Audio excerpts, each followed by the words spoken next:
Welcome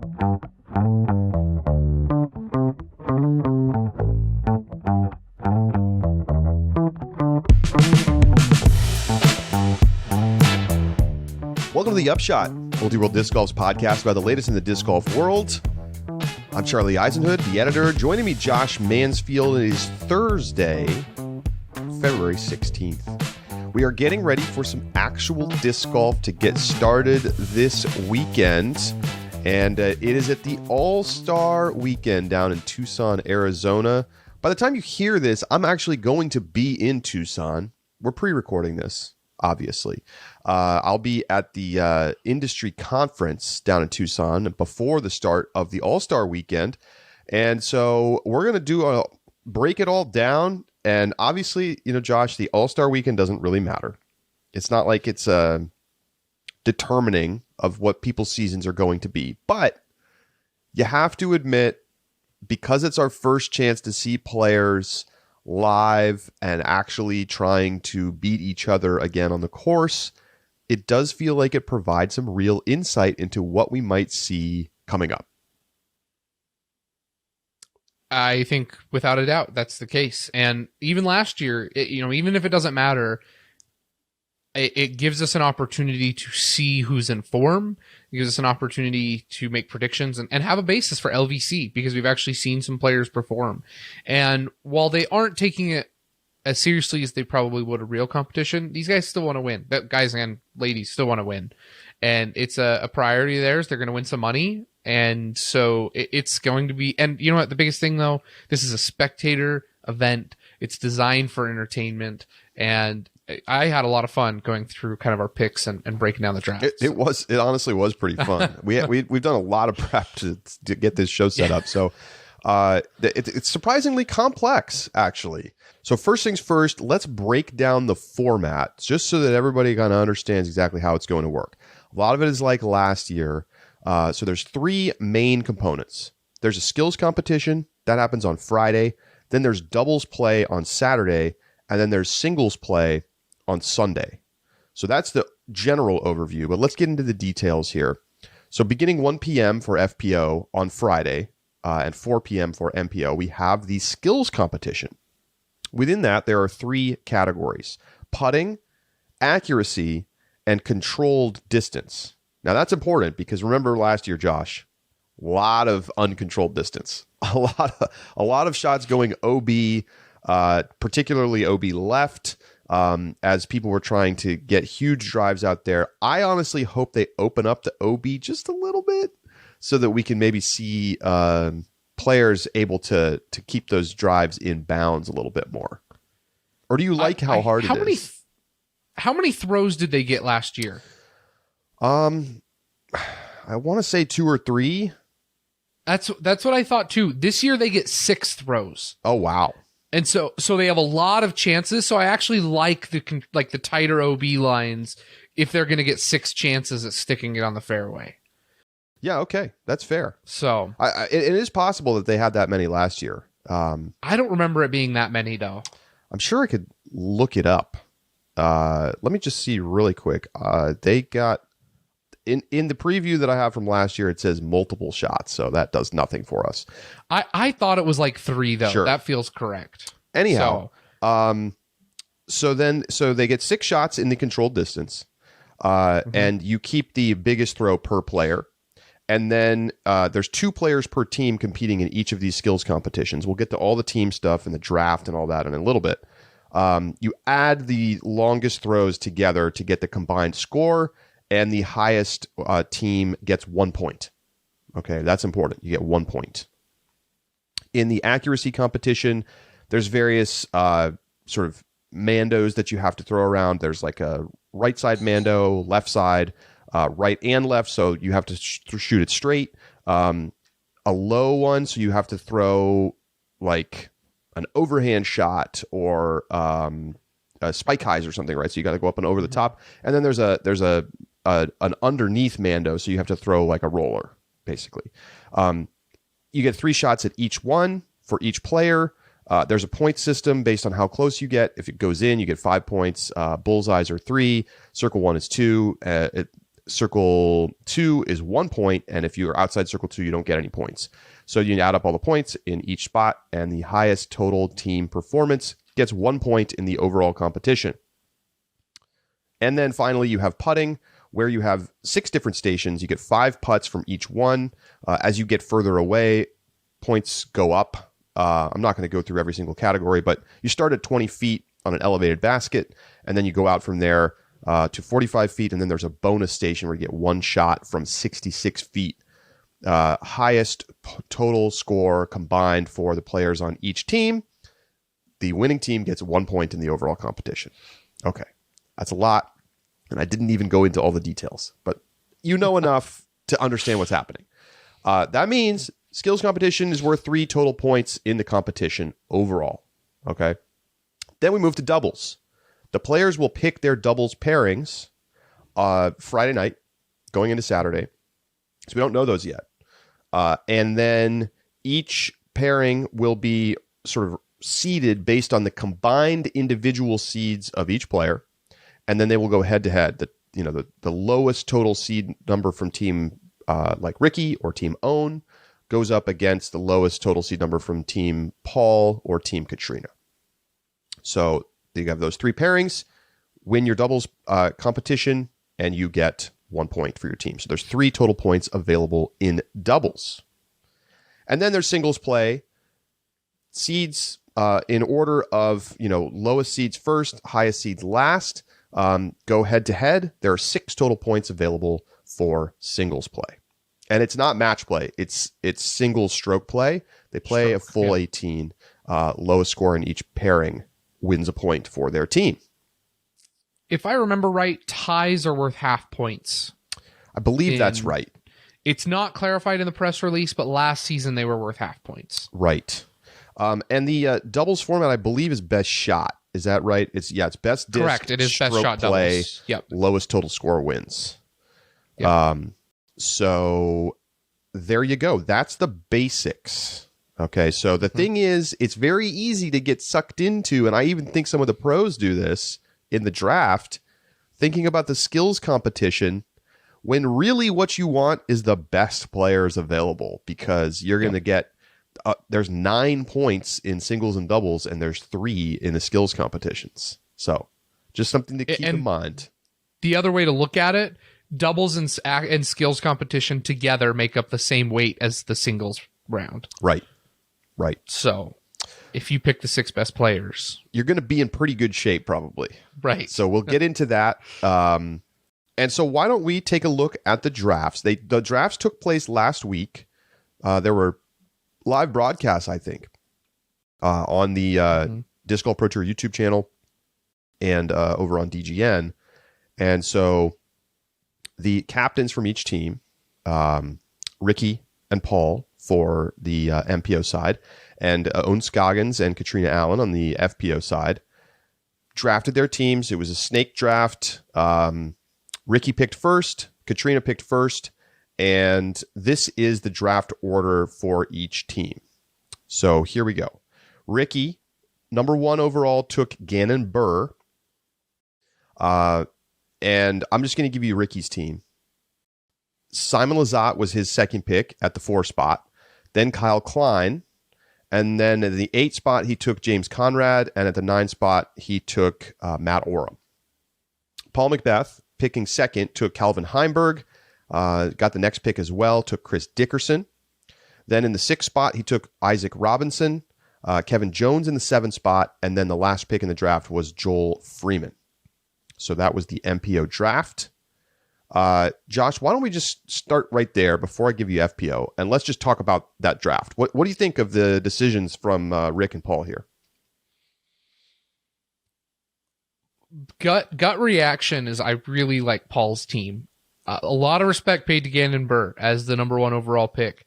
But to let Paul get multi-time major winner Chris Dickerson and Calvin Heimberg both, and I guess, maybe I would have said the same thing if Ricky takes Heimberg and then Paul gets probably Burr, Dickerson and Burr. Yeah. Right. It's like either way, that's probably how it goes if you do Burr or Heimberg up first. But my gut reaction is I like Team Macbeth better. I worry about Simon coming off with the new bag. From the videos Sure. I've seen, he still looks like he's trying to kind of adjust to it. And I mean, Joel Freeman, I think, got slept on a little bit here, as he has often. I think Joel Freeman could win his singles match. A lot of well-rounded players coming out of Macbeth's team, I feel. It's hard because you got a lot of good players on both sides, but I like Team Macbeth here. Yeah, and obviously we're going to assign points to each team and really try to predict everything out in a little bit, but just sort of like raw talent wise, I definitely think it's close. Mm-hmm. I just want to note that, like, how about the respect for Gannon Buhr to get picked number 1 overall by Ricky? When you have Heimberg there and you have Chris Dickerson there, I mean, that's pretty impressive. And I don't think it's necessarily undeserved. I don't think so either. Gannon is very good. He was extremely consistent last year. He plays in some ways, in that sense, like Ricky. And I think maybe Ricky is maybe sees a little bit of himself in Gannon potentially. And obviously Gannon is going to be able to give you probably putting points in that competition. And I don't think you feel like he's at a major disadvantage against anybody, right? So, he's going to go up against Calvin in singles play. I mean, will you be surprised if Gannon wins? I think it's pretty even. No. Yeah. But I think the question for me is, like, as you get down to the bottom 3. So for Wysocki has Klein, Conrad, and Matteo. Yep. And Paul has Isaac Robinson, Kevin Jones, and Joel Freeman. That's tough. I mean, Freeman Orem. I think the thing is, I feel like Jones ultimately feels like he should be the last pick in this draft. I think so too. Now, maybe it doesn't matter because Paul took Joel in the last pick, even though I think that Joel probably deserved to be a higher pick, just based on his raw talent. But so if you think about it that way, like Matteo versus Kevin Jones, I mean, to me, like, Matteo is the better spot there. Here's how I take away the draft picks and instead kind of look at like the seeding. Sure. And I mean, we're going to get to that, right? But and this is how we talk about these players anyway last season. Freeman and Matteo, consistent players, unable to get a win. Jones and Conrad underperformed over their normal expectations last season. Robinson and Klein, 2 stellar breakout young players. It's true. It's pretty even when you look at it that way. It feels really even when you line them up that way. I really think the actual, like, the biggest deficiency here is the Dickerson-Lizotte, because I don't trust Simon right now. Yeah, I mean, somebody had to take him. Right. And he's going to be in the distance contest, so we'll talk about that. I think he's still got a really good chance to do great in that I agree. Distance competition. So interesting. We'll look at all of the competitions and points coming up in a little bit. Over in FPO, Katrina drafted first overall. This is interesting. She took Alexis Mondahano number 1 overall, who shouldn't even be in this event if not for injuries. Pretty interesting to see that for sure. Owen Scoggins took Ella Hansen and Holland Handley. Then Katrina took Evelina and Henna. Wow. Then Scoggins took Missy Gannon and Kat Murch. Kat took Sarah Hokum and Jennifer Allen, and then Owen Scoggins took Maria Oliva with the last pick in the draft. So that makes your teams Katrina Allen, Alexis Mondahano, Evelina Salonen, Henna Blomroos, Sarah Hokum, and Jen Allen. And Owen Scoggins, Ella Hansen, Holland Handley, Missy Gannon, Kat Murch, and Maria Oliva. Reactions, Josh? It's interesting because when you look at the seeding, Owen Scoggins has the 2, 3, 4, 5, 8, 9 seed. Whereas Katrina Allen's is 1, 6, 7, 10, 11, 12. So by seeding, you would say, oh, Scoggins has this in the bag. And I think she has some really well-rounded players who, in singles, that may be the case. But man, Katrina Allen has explosive talent over on her side. She's got two of the, and herself, who as a circle 2 putter is very strong, but Alexis Mondahano, for example, 3rd overall on tour. Salonen and Blomroos, you can't ask for better throwers than that. Jenna Allen, distance. Some of the furthest throwers on tour are all on Katrina Allen's team. And, Katrina Allen is no slacker herself. So, lots of strength there. Here's the thing I would say. If you were going to seed these players by, sort of rather than 2022 standings, power rankings, if you were just going to say, okay, we're going to rank these players based on what we think their, overall skill level is. You're not going to have Evelina and Henna down there below most of these players on Team Ohn-Scoggins. Yep. And I think that that's an important note. The other thing, I've not looked really closely at the caddy book, but at an initial glance and knowing, we're in Phoenix, Tucson, on a golf course, or Tucson, thank you, on a golf course, probably pretty wide open, probably pretty long. I think there's going to be some benefit to having some of the furthest throwers on tour over on Team Katrina Allen. Yeah, I still don't really get the Alexis Mondahano number 1 pick. I got to be honest. I think, to me, Alexis has to go close to last. But it is what it is. And the fact that she still ended up getting Henna and Evelina feels like, okay, well, then you're fine. It's not like you're like, oh, man, really should have taken, Ella Hansen. Very strange draft overall, to be honest. Yes. Because Hansen and Alexis Mondahano, Ella Hansen, and Holland Handley are your top 3 picks.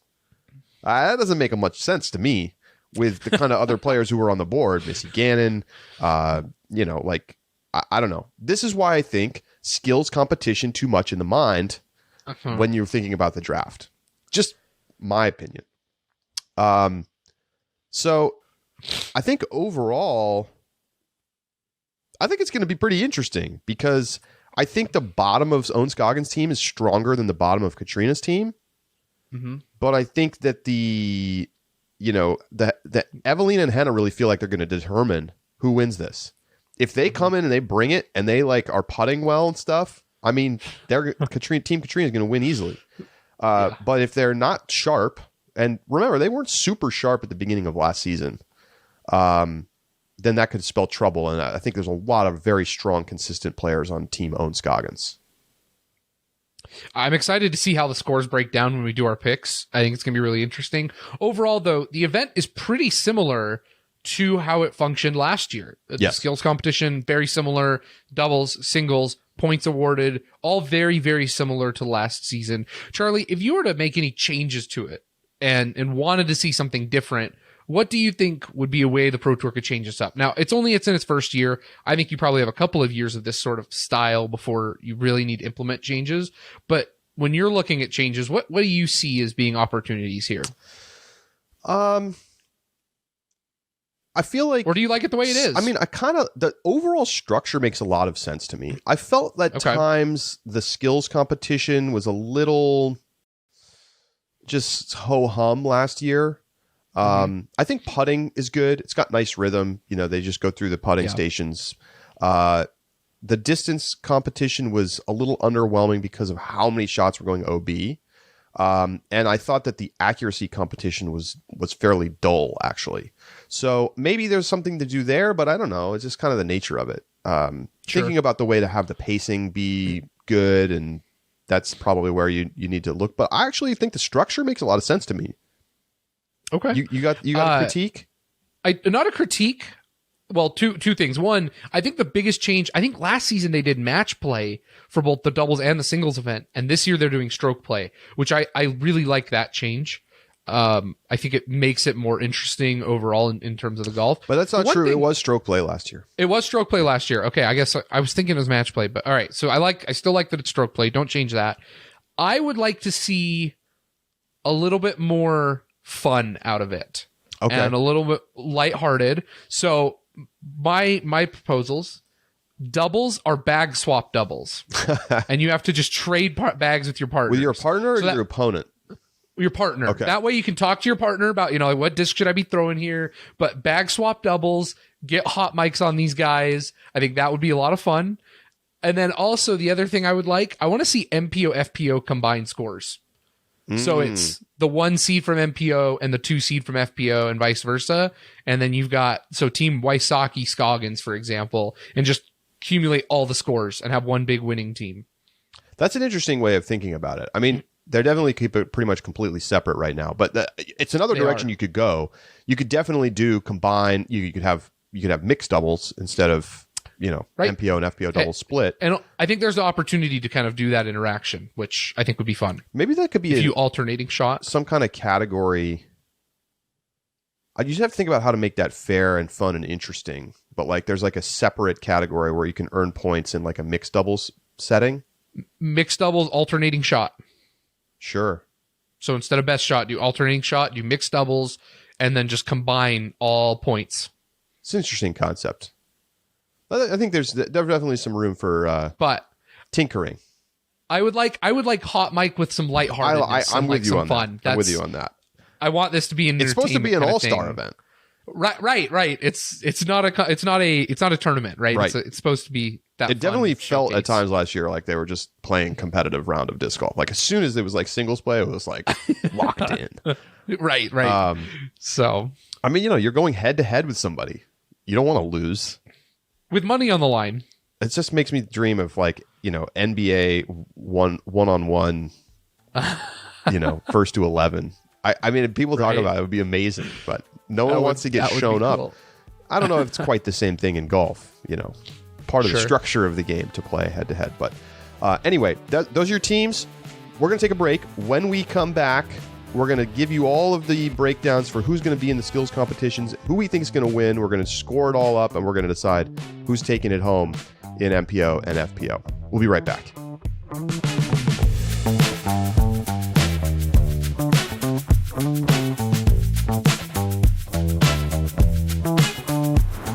The Upshot is presented by Pound Disc Golf, makers of the best bags in the sport. And there's a lot of top pros out there carrying a Pound bag.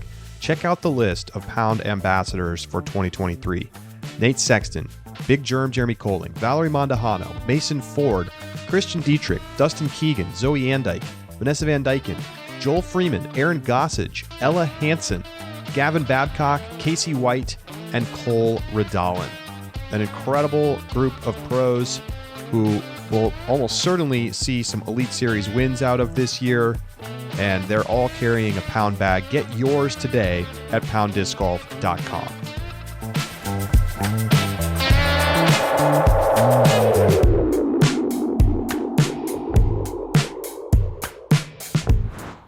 Welcome back to the Upshot. All right, it's time to go into all of these competitions. We're going to begin with the skills competition, and we'll start in MPO. As the players drafted over the live draft, they also had to assign players to each skills category. So in the putting competition, it's going to be Gannon Burr and Ricky Wysocki for Team Wysocki taking on Chris Dickerson and Isaac Robinson for Team Macbeth. Josh, who you taking in the matchup? This really feels... That's a lot of good putters right there. That is a lot of good putters. This feels like it comes down to a couple of things. Number one, it does include obstructed and straddle putts. So, the ability to change your putting stance is going to be important. And then circle two putting. Right? The points become significantly higher as you roll out to further distances. Sure. Because of both of those cases, I think I like Burr and Wysocki for this one. Wysocki, natural straddle putter, or at least, staggered significantly more than I think a lot of other players. And that's going to give him a bit of a more advantage. And man, like Isaac is great, but Gannon just feels so automatic as well. And so, and Dickerson, there's so many good putters, but I'm going to go with Team Wysocki. I'd be willing to bet, though, you're pulling up putting stats from last season if I had to guess. Oh, I'm looking at the stats. Yeah. I'm looking at the stats. Right. Now, Gannon is the best putter in this competition. Okay. I mean, you can tell that by the eye test, I think. But so too. certainly statistically, that's also true. Interesting thing here. So Isaac Robinson, also a very strong putter from Circle 2, particularly. The interesting thing, I think, is that Chris Dickerson, who you think of as a really strong Circle 2 putter, kind of struggled a little bit last year from C2. Season. Not, I mean, he's still way above the average. He was 24%. Yep. But that's not really an elite number at this point in MPO. Nope. For reference, Gannon Burr was at 37%. So he was making almost a third more putts. No, I should say it differently. He made 50% more putts than Dickerson from Circle 2 last year. As a percentage. So that's a lot. That's a big difference. The thing is, like, would you be shocked if Dickerson came out and just shredded? You got to imagine he's been working on it in the off season. I mean, it was something that kind of held him back a little bit last year from some of the highs we've seen from him in 2020, 2021. So I think it's a really exciting matchup. I think either team could win, but I got to go with Rick and Gannon as well. I just think those two guys are just unbelievable putters. And Isaac Robinson is great. Chris Dickerson is great, but they're like a little less great. Okay, so what's next? We got accuracy. Who we got, Josh? So on accuracy, we've got for Team Wysocki, James Conrad and Matty O. And then we've got Paul McBeth and Joel Freeman. I'm going to go with McBeth and Freeman. Yes. I mean, it's a good matchup, but like McBeth is unbelievable at the game of disc golf. You could put him in any of the categories and you'd be competitive.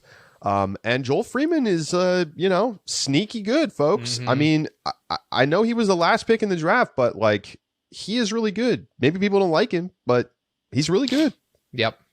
I completely agree. Even if you think Freeman and Oram are matched, or even, Conrad's a little bit better than Freeman, I think Paul McBeth just kind of shines above the other three in this category. Yeah. So we go to distance. It is for Team Wysocki. It is Simon Lizotte and Kyle Klein. Wow, you're like, Discmania brethren. No, not anymore, folks. And then Calvin Heimberg and Kevin Jones for Team McBeth. So this is interesting. What do you think, Josh? I think, it's controlled distance, right? We reiterated Controlled this before. distance. We got to reiterate again. There are OB lines. You can't just mash it indiscriminately. I worry about Simon with the new bags. He said that the drivers have been the hardest part of trying to lock down and finding drivers that he likes.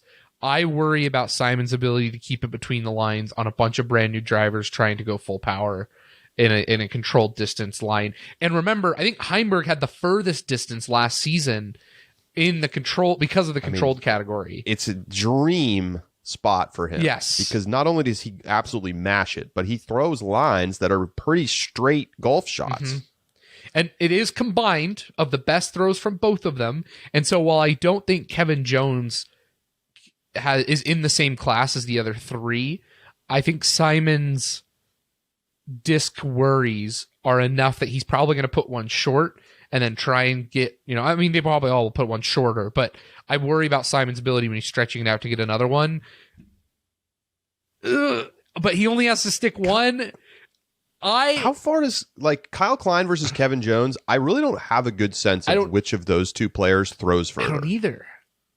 My gut says Klein, but maybe it's just because of the Crush Boys branding, right? Maybe I'm just a sucker for marketing, right? The marketing is what's got me. I'm gonna go Heimberg Jones. I think it's close. I would not be surprised at all if Simon ends up throwing the furthest in this competition. Wouldn't shock me. I mean, maybe he throws 5 out of bounds, but the one he sticks in bounds could be the one. Maybe. But I don't know. It seems tough to bet against Calvin, especially when he beat out Double G and Drew last year. Right. So, I'm with you. I think Calvin carries. Okay. So in the skills competition on MPO side, we have Team McBeth taking it 2-1. Over on the FPO side, we start off with putting Alexis Mondahano, Katrina Allen. This is interesting to me. Where did Katrina finish in stats last season? I can get you that information. Stand by. She's certainly one of the strongest Circle 2 putters on tour. Yep. She is the second best Circle 2 putter at the All-Star weekend behind Owen Scoggins. Okay. Now, Circle 1 putting is not going to be her strength.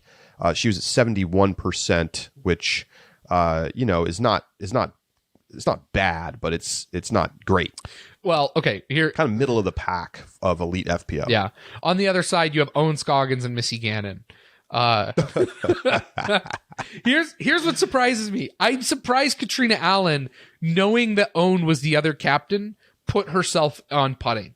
I think if you have Owen Scoggins on the other side and know that Alexis Montejano, who's third overall in Circle 1X putting, she's really strong Circle 1X putter. But if you know that Missy Gannon and Alexis Montejano are on the board and Owen only needs to get one of them, I just am surprised that Katrina doesn't say then, where could I make the most impact? Because I'm not going to beat Owen. I mean, Missy just seems like a straight up better pick than Alexis, right? Right. You're going to get better putting, slightly, and you're definitely getting a better player. Yes. For the rest of the weekend. And so for Katrina to put herself in this category feels like a waste.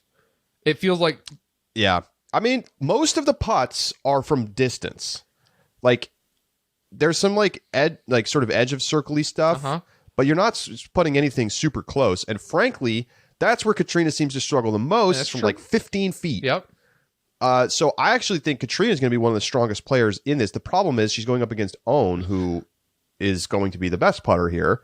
And then Alexis Montejano, an excellent Circle 1 putter, but not that good of a Circle 2 putter. Missy categorically better from Circle 2. I just feel like you got to give them the edge. Now, I think people are going to automatically look at this and be like, Owen and Missy are going to destroy. I wouldn't be shocked if Katrina and Alexis won. I wouldn't be shocked, but they definitely are at a disadvantage. Yeah, I really think that, because Missy is only 1% behind Alexis in Circle 1 and is, like you said, just what was the percentage? 20%? Missy's one of the best Circle 2 putters on tour. Yeah. I mean, Owen stands alone. Owen is crazy. Owen shot 31% Circle 2 last year. Okay, that's an elite MPO number. An elite MPO number, okay? The second best player on tour, I don't even know, Ellie Bryant. I don't even know really who that is. She was at 23%. The next player who was an active, touring top-level pro was Katrina at 20%. So, Owen at 31, Katrina at 20. It's crazy. And in Circle 1, 84% for Owen. Again, an elite number on the MPO side.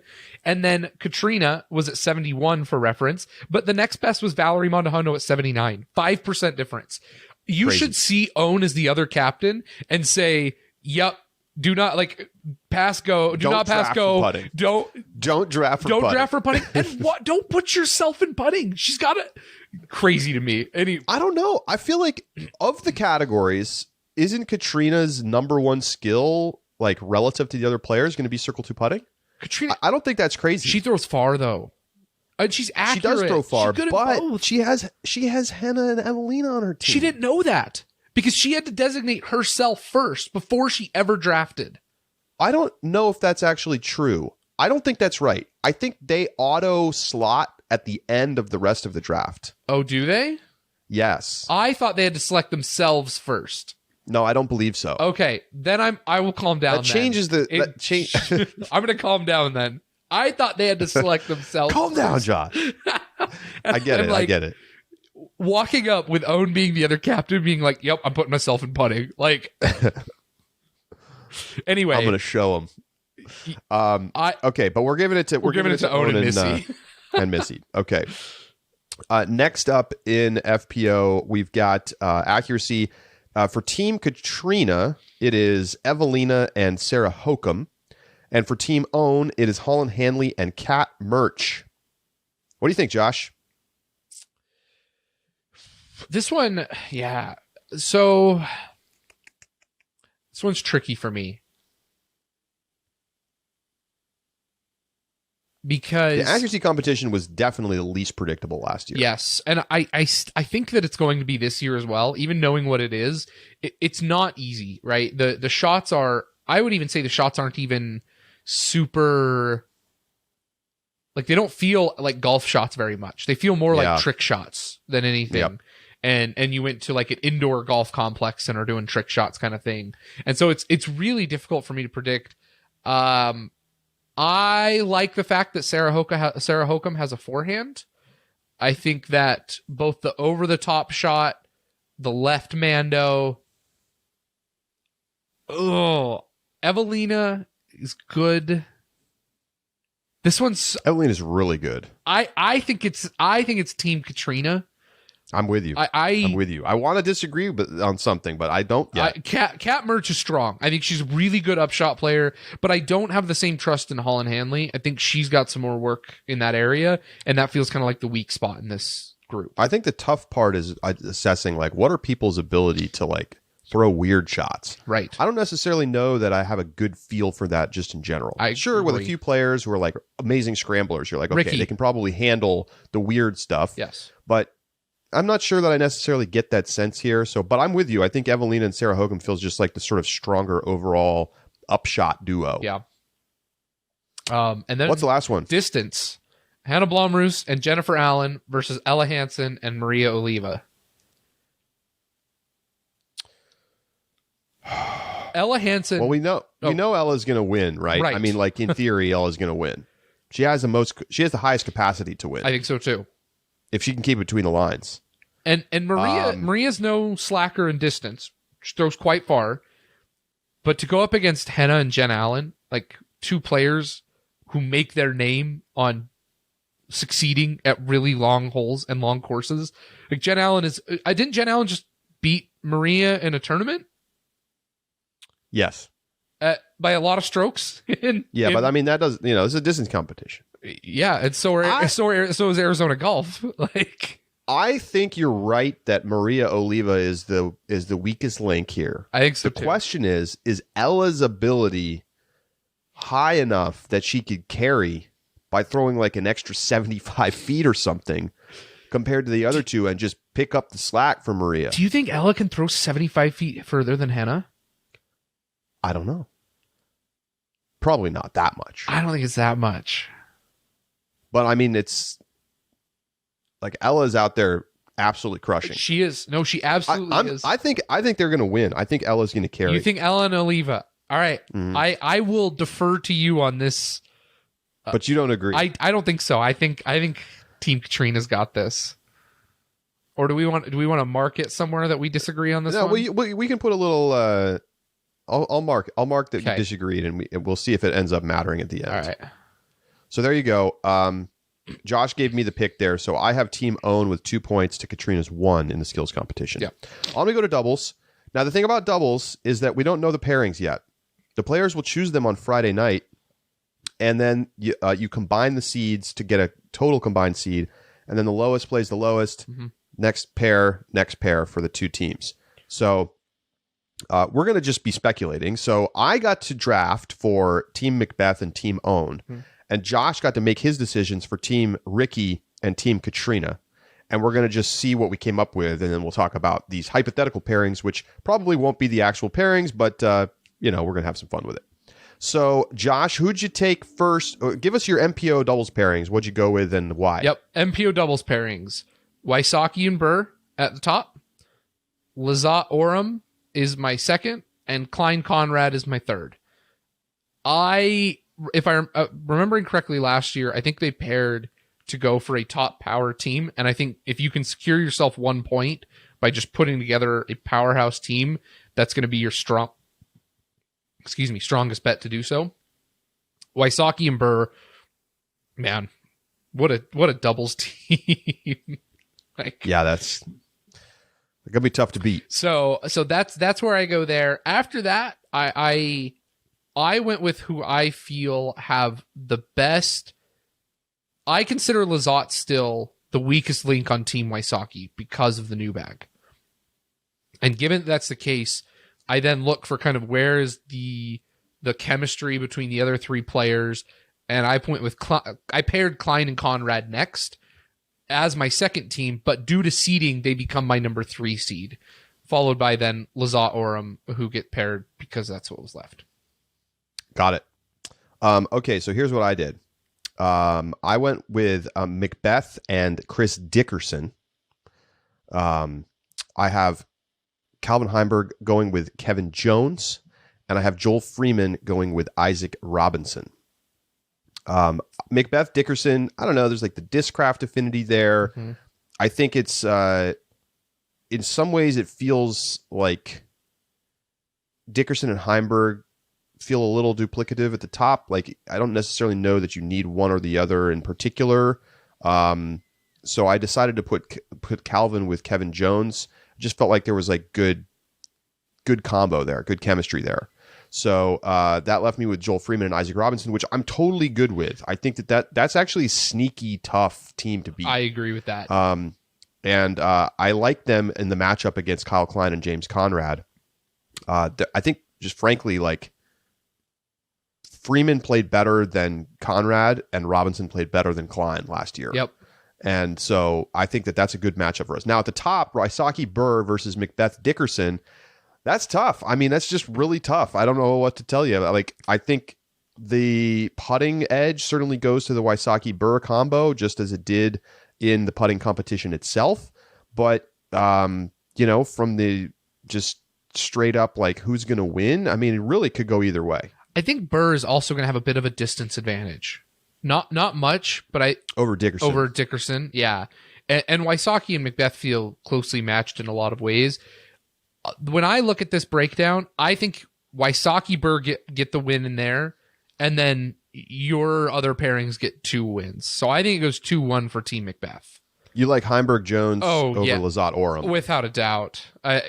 Not only can, like, Heimberg is the most complete player of those 4, and the strongest by quite a wide margin, in my opinion, but Jones adding the forehand and the variety to Calvin Heimberg makes me think that's such a good doubles team. And Kevin Jones is a little feast or famine, which is a great asset in doubles. Absolutely. It's like, oh, you shanked that one, no problem. Calvin's got that, boom, yeah, straight down the middle. But then Jones is going to hit some crazy putt or make some crazy shot, and that's really helpful in doubles. So like the volatility of Kevin Jones is sort of muted by the level play that Calvin Heimberg brings, which is why I like that combo. Yep. So I think I agree. Yeah. I think I agree. I'll certainly willing to defer at the top. So that means that Team Macbeth is out to a 4-2 lead through 2 rounds of competition. Over in FPO, I went with Owen Scoggins and Ella Hansen. Disgusting. Now, this is like a classic double situation. Owen Scoggins, what do we get? We got to shore up the weakness. Well, we can do that. So that's going to be tough to beat. And then I have Missy Gannon and Holland Handley playing together. Mm-hmm. Good. Holland bringing the distance, Missy bringing the putting. Similar story there. Yep. And then I have Kat Murch and Maria Oliva as my bottom pairing, which again, I think, not as like individually skilled in one category like some of these other players, but very solid combo. Mm-hmm. So on my side, I have Katrina Allen and Hannah Blomroos. And I think the deficiency there is circle 1 putting. But my hope is that with 2 chances from circle 1 that one of them will be able to hit it. Over then my next pairing. So I actually then paired Evelina Salonen and Alexis Mondahano. Because if Alexis being so strong from circle 1, all Evelina's got to do is just drive it as far as she possibly can, and Alexis should make it. It's a good combo, right? Yeah, and then that leaves me with Sarah Hokum and Jennifer Allen, which is not a pairing that I hate. What I don't like though is that Sarah Hokum and Jennifer Allen, because Sarah Hokum is the highest overall seed, elevates them to my 2 seed, which keeps Salonen and Mondahano on my 3 seed, which I would prefer that to be flipped. So that's the biggest thing I don't like about my lineup here, is because I think the Missy. So first, just right off the bat, I think that the Missy Holland matchup is stronger than the Jennifer Allen Sarah Hokum matchup. I'm with you on that. And so that I think I lose out because of the way my teams get seeded just up front. I'm in your 2 seed. Scoggins Hansen, I think I take them over Katrina and Hannah. That one I'm not. That's one. So on the 3 seed, I think that Evelina and Alexis have the edge over Kat Murch and Maria Oliva. Gotta give them that. So I think that's the case. This is the one where I think it's actually kind of close, because there's a clear circle 1 deficiency but you have two of some of the best throwers in the sport here. And while Ella throws far, it is also about keeping it in control, right? And if Ella goes out of bounds, let's say she hits a sand trap, Scoggins is not even in position to attack the pin probably on some of those same holes. And so it really is a lot riding on Ella Hansen's back to keep up with two of some of the best throwers on the FPO division. Yeah, I hear that. I think that it's not like Owen is incapable of throwing far enough to be competitive. I mean, it's going to depend on the holes. And certainly giving Katrina and Henna 2 cracks at a long drive on a par 4, they're probably going to be in good position. Whereas Owen's going to get you out there 300 feet-ish, but Ella, is maybe going to be sometimes in amazing position and sometimes out of bounds. Right. So I hear that. I think that the putting, it's kind of like the driving edge versus the putting edge. Mm-hmm. It's going to be interesting. Statistics. I'm taking my team because it's my team. Are you taking your team? I'm taking my team. I'm taking my team. Okay, I deferred last time. I'll defer here. Okay. So you get the point. I'll put a note that I disagree. But overall, it leaves us at 3-3, which either way, if we had, how we compromise, sure. 3-3 is about where we should be. So we move on to the singles and the final day. This is Sunday's competition. In MPO, your matchups, here they are. Wysocki versus Macbeth. I'm going to go Team Ricky first in each of the matchups. Gannon Burr versus Calvin Heimberg. Simon Lizotte versus Chris Dickerson. Matt Oram versus Joel Freeman. Kyle Klein versus Kevin Jones. James Conrad versus Isaac Robinson. Let's go one at a time. Wysocki, Macbeth, who you taking? I love this is the matchup. This is why this format is cool, because you just get to start the season with this. Yeah. I mean, after all the beef last season about the world champion versus player of the year, and this is how they get to kick off the season, I'm taking Macbeth. I'm also taking Macbeth. Let's go. Let's get the show started.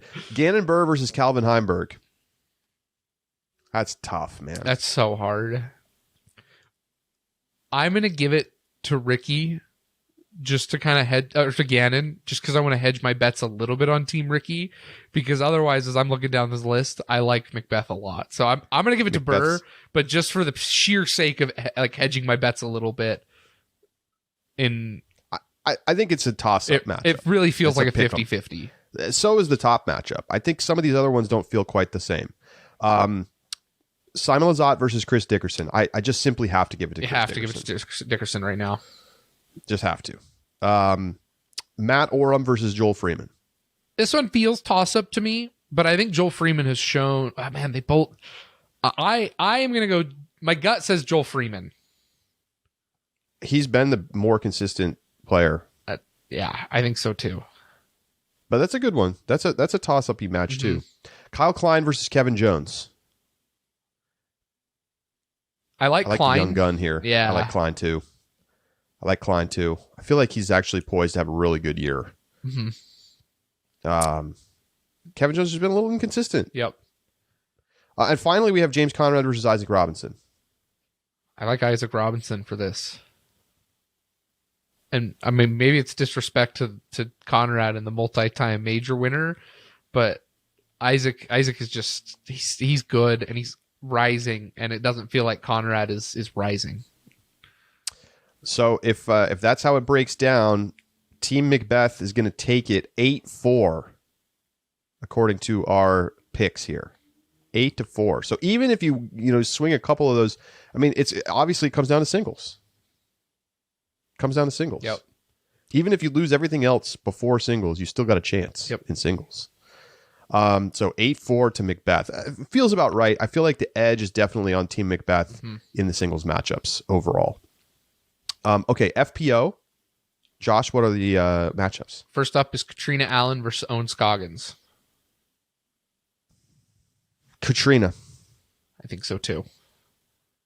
The course, I think, sets up for Katrina. Yep. Sarah Hokum, Missy Gannon. Missy. I agree with that. Yeah, no dissent from me yet. Okay.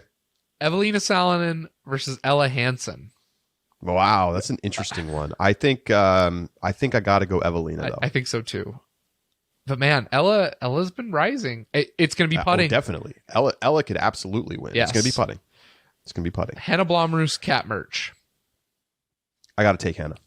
Hannah's back, baby. Hannah's back. Like when I read that interview and she talked about how she like totally lost her throw at the beginning of last season, and it took her like 3 months to get it back, and then when she got it back, she was like a top 5 player. Yep. I think she's going to be really top dialed. 5 player. Yeah. Yeah. Okay, next. Alexis Montejano versus Maria Oliva. It's tough. I honestly, I think I got to give it to Alexis right now. Really? Yeah. Interesting. Maria played so bad at that tournament to start the season. That gives me concern. She's changing bags. Alexis, same bag. Alexis is like not going to beat a lot of the players on this matchups, but Maria Oliva is a good matchup for her to win. Okay, here's what I want to see. Alexis hasn't even played this season though.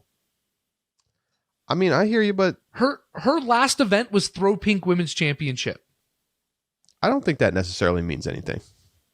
She has not played a competitive round of disc golf since October of 2022. And that doesn't give you cause for concern? I mean, sure. I don't think I love that, but she's 6 months out without playing a competitive round. But she might be out there practicing, hitting the grind. Man, I disagree on this one. I think you're crazy, man. They both had wins over each other last year throughout the season. Maria had the higher overall performance and finished higher on the DGPT standings. Okay, hang on. Let me pull something up real quick. So at La Mirada Open, yeah, Maria, that was just not last weekend, but the weekend before. She took second to Own with a 937 and a 959 rated round. She's fine. 946 rated right now. Yep. So she basically shot her rating. Yep. Yeah. And then what's Alexis rated right now? Let me pull that up real quick. Got to be lower. 930s. Interesting. Alexis is actually rated 1 point higher. Wow. 947. It's a good matchup. It is a good matchup. You can have it, but I really think it's going to be. I'll defer. Right. I think Maria finished higher in the DGPT standings. I'm okay with it. 6 months without disc golf. Crazy. Crazy. What's the last one? Last matchup is Jen Allen and Holland Hanley. I got to take Holland. I think this one's a 50-50. I think Holland is getting close to the point where she throws as far as Jen. I think so too. And I think she's a better overall player than Jen. Jen cannot putt. Yeah. It's tough. The two things I'll say, I think Jen is going to be in good form. I mean, this is her time of the season, and Holland's got a new bag of the country. Yes, it's true. It's true. I agree on most times, but given the context, I think this is a closer matchup. But I think we can defer Holland here. Give me the pick because it's 6-6. It's 6-6. If you make that pick, which I like. I like this too. That's why it was okay, especially because you gave me the Oliva. It's gonna be good. I'm interested. FPO feels balanced in some ways. You know, I think in a weird way. Own had a chance to really win this draft after Katrina took Alexis number 1 overall, and I don't think she really did. So it ends up feeling pretty balanced, which is cool. Yeah. So there you go. There's our picks, and it's all going to play out starting tomorrow. So you can tune in over on I think it's all on DGN. Mm-hmm. So you got to be a subscriber. But we're getting ready to go with some disc golf. There's a little appetizer. A little amuse-bouche before the LVC in a week's time. So looking forward to it all. And we'll be back with you next week to discuss LVC and the start of the season. And I believe, Josh, we're going to do a rapid react show on All-Stars. Yes, we are. First one. So get ready for it, folks. Sunday evening, we will do a little rapid react show in the Discord for subscribers. So get your subscription today, discgolf.ultiworld.com/subscribe. Join us over in the Discord. and we'll be rocking and rolling with. We're going to get our everything loosened up before LVC. So for Josh Mansfield, I'm Charlie Eisenhood saying so long, and we'll talk to you next week right here on the Upshot.